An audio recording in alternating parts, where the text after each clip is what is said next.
வீட்டில் நடக்கக்கூடிய அசம்பாவித சம்பவங்கள், திருமணம் நடக்காமல் போவது, குழந்தை பாக்கிய தடையை ஏற்படுத்துவது, ஆண் வாரிசுகள் இல்லாமல் போவது, பெண் வாரிசுகள் இல்லாமல் போவது, கணவன் மனைவி பிரிவினை, தந்தை மகன் மகள் பிரிவினை, சொத்து தகராறு, கோர்ட் கேஸ் வம்பு வழக்குகள், திடீர் மரணங்கள், நிம்மதியில்லாத வாழ்க்கை, கடன் வாங்குதல், தொழில் நஷ்டங்கள் அனைத்திற்கும் காரணம் நமது கர்மா இயக்கமே.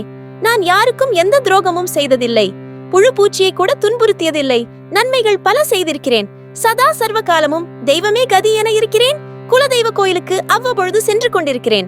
எனக்கு மட்டும் எதற்கு இத்தனை துன்பம், துயரம்? நம்மில் பலருக்கும் இந்த கேள்வி இருக்கும். கர்மா என்பது 3 வகைப்பட்டது. 1. முன்னோர்கள் செய்த தவறுகள். 2. முன் ஜென்மத்தில் செய்த தவறுகள். 3. தெரிந்தே செய்த தவறுகள். இதை சஞ்சீத கர்மா, பிராரப்த கர்மா, ஆகாமி கர்மா.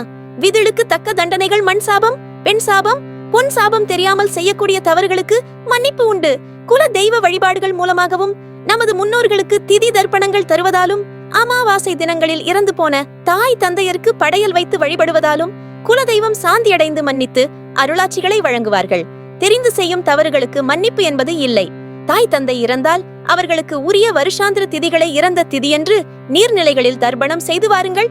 அமாவாசை திதியில் இறந்த ஆன்மாக்கள் நமது வீடு தேடி வருவார்கள் என்பது ஐதீகம். படையல் வைத்து வழிபட்டு காகத்துக்கு உணவு வழங்குங்கள். குலதெய்வ கோயிலுக்கு சென்று வழிபாடு செய்ய ஏற்ற நாட்கள் நாள்: செவ்வாய்க்கிழமை மாதம், பௌர்ணமி வருடம், மகா சிவராத்திரி.